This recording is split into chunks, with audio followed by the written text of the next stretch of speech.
Welcome to the Bite Size Brilliant podcast. I'm your host, Dr. April Darley. And earlier this week, I sent out an email to my list about how an untrained brain is a lot like an untrained dog. Imagine this scenario. You have two friends, and one friend has an absolute nightmare of a dog. It's constantly jumping on you, trying to knock you down, doesn't understand the word no, and is chewing on your ankles or biting you or scratching you. And it is really difficult to enjoy time with your friend. What a nightmare, right? And then you have your other friend's dog. Now, your other friend has a dog that's so calm, it's chill, it knows fun tricks and commands, and it settles down pretty easily. So you have no problem chatting with your friend. Knowing this, which friend are you going to want to spend more time with and hang out at their house? Obviously, the one with the well behaved dog. When dogs or brains are not trained, it just makes everyone's life more difficult. Not just for you who are living with an untrained brain, but for the people you interact with or care for in your life. What do I mean by an untrained brain? It feels like worst case scenarios, there's a lot of fear.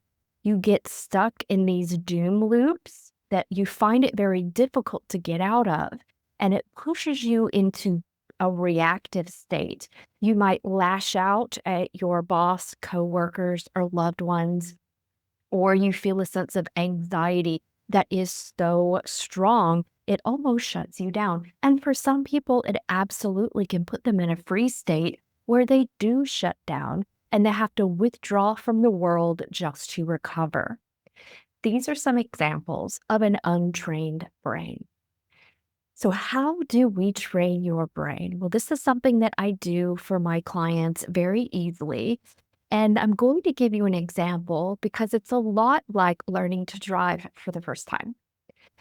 I want you to remember back. Now, I am Gen X, and so that is a lot of decades back for me to when I was first learning how to drive.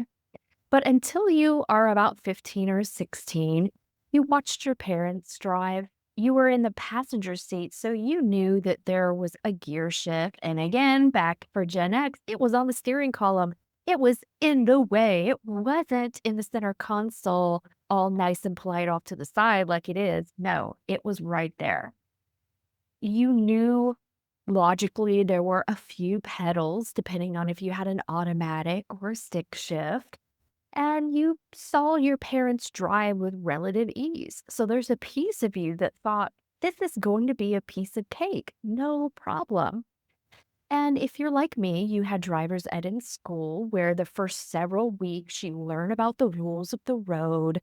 You maybe see pictures of the inside of a car and you learn about what the different parts and pieces of the car are. And you think, no problem, I have got this. Because we have that cockiness of youth that thinks, no big deal. But when you finally get into the driver's seat, you turn the ignition, reality hits you because then you realize, oh, I'm supposed to be paying attention to all of these other things. I have to keep my car in between the lines in the road, stay in my lane. And the first time another car approaches you from the opposite direction, you are convinced that you are going to have a head on collision and die. Do you remember that feeling? Maybe you don't because it was so long ago, but it probably took you at least a year or two of successful driving before you created this muscle memory or this automatic pilot that you stopped worrying about all the rules of the road. And yes, you still have to pay attention and check your speed, but it's not a nightmare or anxiety producing for most people like it was back then.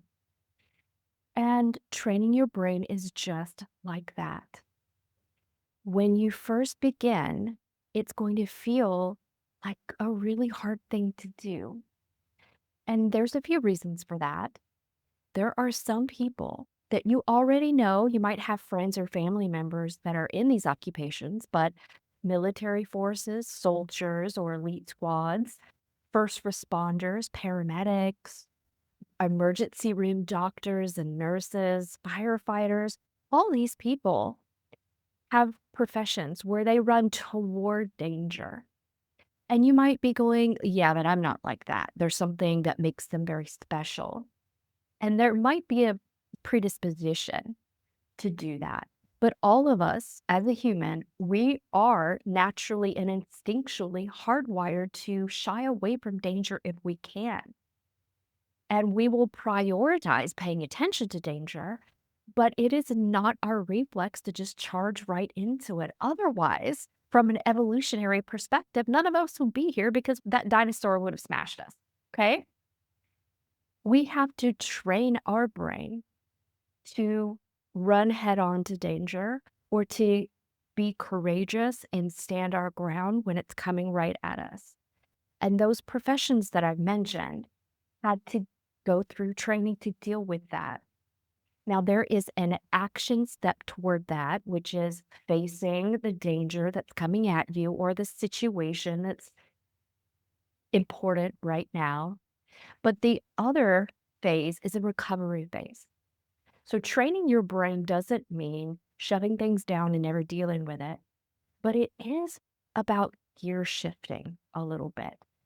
It's not compartmentalizing because that isn't quite the right word, although it may feel like that, is you shift a gear, you shift the fear into a different gear so that you're able to deal with the situation head on. And when that situation is complete, then you shift back into a recovery method. You get into trouble if you stay action oriented or you do compartmentalize with the intention of suppressing and you don't allow yourself to de-stress or recover. This is where you can see burnout or PTSD. So it is not noble to stay on action mode all the time. And our ego would like to tell us that's more resilient. But the truth is, our brains, our bodies, our nervous system, they need the recovery and the rest phase equally as much as they need the courage in the action phase. The good news is your brain only has 3 gears. That's it. First, second, and third gear. And if you are someone who drives for many decades, and even if you've got an automatic car like me and you don't have a stick shift, you can still understand that your car will shift gears when you reach a certain speed. And if you try to go 70 miles an hour in first gear, it's just not going to work because it's the wrong gear for what you're trying to do. Your brain works the very same way. Think about it this way. First gear is your survival brain. So when you are in a fear-based state, you feel that adrenaline pumping, you get triggered toward threat or action, that's your gear. If you get trapped in this gear, it means your brain cannot move past that state easily. You get sucked in. You can easily fall into victim mode. You can be shut down by anxiety, pretty much paralyzed with fear. That's first gear. Second gear, it's like relaxing with your favorite people, having a good meal, watching a movie. You're pretty calm, you're really balanced, you're enjoying life. And third gear is when you're in boss babe mode. You can organize, you can plan. It's all about strategy and achievement. These gears are available to you at all times. And what I teach my clients to do with the rapid regulation method is to look and observe which gear you're in, first, second, or third. Then, which gear do you need to be in to get stuff done or to stabilize? It's going to be second or third gear. Okay. It will never be stay in first gear unless you are actually in a life or death situation. You need to change gears. And I will show you how to change gears. There are steps that you want to do consistently to build up this muscle memory, just like these elite special forces or these trauma responders. You can do this too. And it doesn't require you to be a special type of person with extra courage. You just haven't been shown how to do it. Just like that unruly dog hasn't been trained what manners are. It hasn't been trained on what is appropriate and desirable behavior versus scared and reactionary behavior. This is what we do inside of my Decode and Amplify private one to one coaching programs. If you see the benefit of this in your life, and right now your brain is like an unruly dog that is making your life and the lives of the people around you a little bit miserable and unhappy, you don't have to stay stuck with an unruly brain or reactionary behavior. It really is as easy as switching gears or flipping a switch when you're shown how to do it. Now, there is accountability on your part, is you do have to practice it consistently. It's not something that you can just learn and stick in a drawer somewhere. It's like a first aid kit. This is why people do fire drills, is because they need to create this muscle memory so that when emergencies happen, you know exactly what to do because you've trained your brain so many times to do it.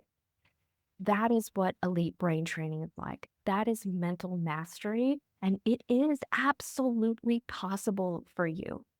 So, if your life is this weird mix of anxiety and reactionary behavior, I'm here to offer you a little bit of hope. It doesn't have to stay that way, but you do have to take the first steps, which is give me a call, book a consultation call, or go right into your appointment if you are ready to get started. And I will show you this method of how to make your brain work for you instead of you being held hostage by this unruly dog that is your brain. All right, my friend, I'm wishing you so much calm and chill and success this week, and I will see you next week.